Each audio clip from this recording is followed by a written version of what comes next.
হজরত ইয়াকুব আলাইসাল্লাম ছিলেন একজন আল্লাহ প্রদত্ত নবী, যিনি হজরত ইসহাক আলাইসাল্লামের পুত্র এবং হজরত ইব্রাহিম আলাইসাল্লামের দৌহিত্র। কুরআনের বিভিন্ন সূরায় তার জীবন, ধৈর্য এবং তার পুত্র হজরত ইউসুফ আলাইসাল্লামের সাথে সম্পর্ক বিশেষভাবে আলোচিত হয়েছে। তিনি ছিলেন ইসরায়েল, এই নামটি তারই ছিল। তার থেকে পরবর্তী তার বংশধরদের বলা হয় বনি ইসরায়েল। হজরত ইয়াকুব আলাইসাল্লামের 12 জন পুত্র ছিল, যাদের মধ্যে অন্যতম ছিলেন হজরত ইউসুফ আলাইসাল্লাম। তিনি ছিলেন অত্যন্ত ধার্মিক, সহনশীল ও পরহেজগার ব্যক্তি। তার জীবনের মূল শিক্ষাই হল ধৈর্য, আত্মত্যাগ এবং পারিবারিক বন্ধনের গুরুত্ব। হজরত ইয়াকুব আলাইসাল্লামের শৈশব কেটেছে হজরত ইসহাক আলাইসাল্লামের সান্নিধ্যে। তার পিতা তাকে ছোট থেকেই তাওহীদ, ইবাদত ও নৈতিকতার শিক্ষা দেন। তিনি ছিলেন অত্যন্ত বিনয়ী ও দয়ালু। যখন তিনি যুবক হন তখন আল্লাহ তাকে নবুয়তের মহান দায়িত্ব দান করেন। তিনি বনি ইসরায়েল জাতির মধ্যে নবুয়তের বার্তা পৌঁছে দিতে থাকেন। আল্লাহর প্রতি একনিষ্ঠতা, মানুষের প্রতি দয়া ও ইনসাফের শিক্ষা ছিল তার দাওয়াতের মূল ভিত্তি।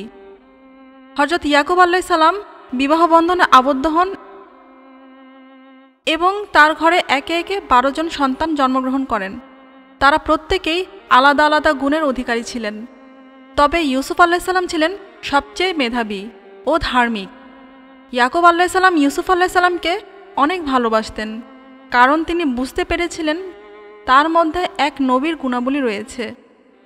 এই বিশেষ ভালোবাসা ছিল সম্পূর্ণ ন্যায়সঙ্গত, কিন্তু ইউসুফের অন্য ভাইদের মনে ঈর্ষা জন্ম নেয়। এই ঈর্ষাই ভবিষ্যতে একটি বড় পরীক্ষার সূচনা করে।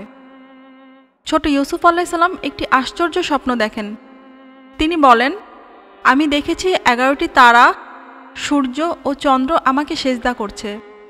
এই স্বপ্ন শুনে ইয়াকুব আলাইসাল্লাম তার বুদ্ধিদীপ্ত পুত্রকে বলেন, বেটা, তোমার এই স্বপ্ন তোমার ভাইদের বলো না, কারণ তারা তোমার প্রতি চক্রান্ত করতে পারে।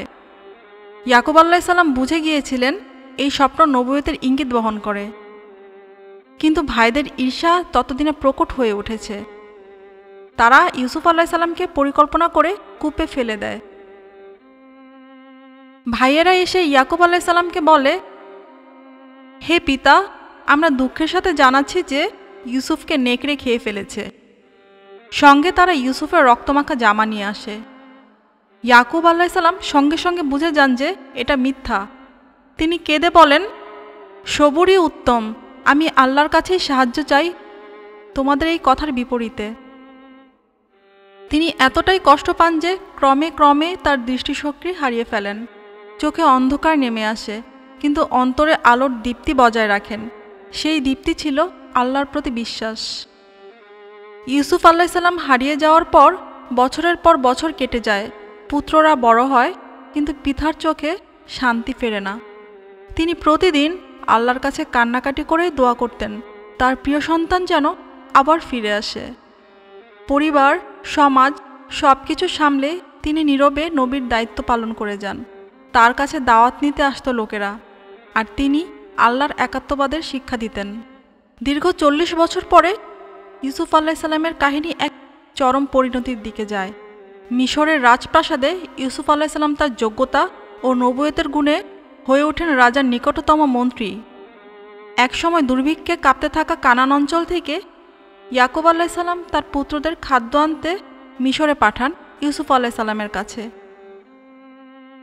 দ্বিতীয়বার যখন তার ভাইয়েরা আবার খাবার আনার জন্য মিশরে যায়, তখন তিনি তার পরিচয় তাদের কাছে প্রকাশ করেন। তিনি বলেন, আমি তোমাদের ভাই ইউসুফ, আর এই আমার ভাই বেনিয়ামিন। এই খবর শুনে বাকিরা কেঁদে ফেলে এবং অনুতপ্ত হয়। ইউসুফ আলাইসাল্লাম তাদের ক্ষমা করে দেন এবং বলেন, আজ তোমাদের জন্য কোনো তিরস্কার নেই, আল্লাহ তোমাদের ক্ষমা করুন। ইউসুফ আলাইসাল্লাম তার জামাটি দেন যাতে ইয়াকুব আলাইসাল্লামের চোখে লাগানো হয়। যখন তা করা হয় তখনই তার দৃষ্টিশক্তি ফিরে আসে। আল্লাহ তার প্রিয় নবীকে পুরস্কৃত করেন তার ধৈর্যের জন্য। তারা সবাই চলে আসেন মিশরে এবং পিতা পুত্রের এই পুনর্মিলনের সময় এক মহান দৃশ্য ঘটে। ইউসুফ আলাইসাল্লাম তার পিতামাতাকে সিংহাসনে বসালেন এবং তারা সবাই সেজদা করলেন। তখন ইউসুফ আলাইসাল্লাম বললেন, হে পিতা, এটাই সেই স্বপ্ন যা আমি শৈশবে দেখেছিলাম। ইয়াকুব আলাইসাল্লাম জীবনের শেষ ভাগে তার পুত্রদের ইসলামের উপর স্থির থাকতে বলেন। তিনি প্রশ্ন করেন, তোমরা আমার পরে কাকে উপাসনা করবে? তারা বলল, আমরা আপনার রব, আপনার পিতা ইব্রাহিম, ইসমাইল ও ইসহাকের রব একমাত্র আল্লাহরই ইবাদত করব। ইয়াকুব আলাইসাল্লাম অত্যন্ত সন্তুষ্ট হন এবং পরবর্তীতে এই দৃঢ় ঈমানের সঙ্গে ইন্তেকাল করেন। হজরত ইয়াকুব আলাইসাল্লামের জীবন আমাদের জন্য এক অনন্য শিক্ষা। তিনি একজন আদর্শ পিতা, দয়ালু নবী এবং এক অসাধারণ ধৈর্যশীল ব্যক্তি ছিলেন।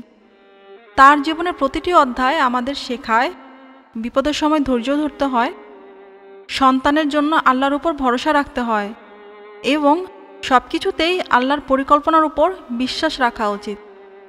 তার জীবনের কাহিনী কেবল একটি ঐতিহাসিক কাহিনী নয়, বরং প্রতিটি মুসলমানের জীবনে এক প্রেরণার উৎস।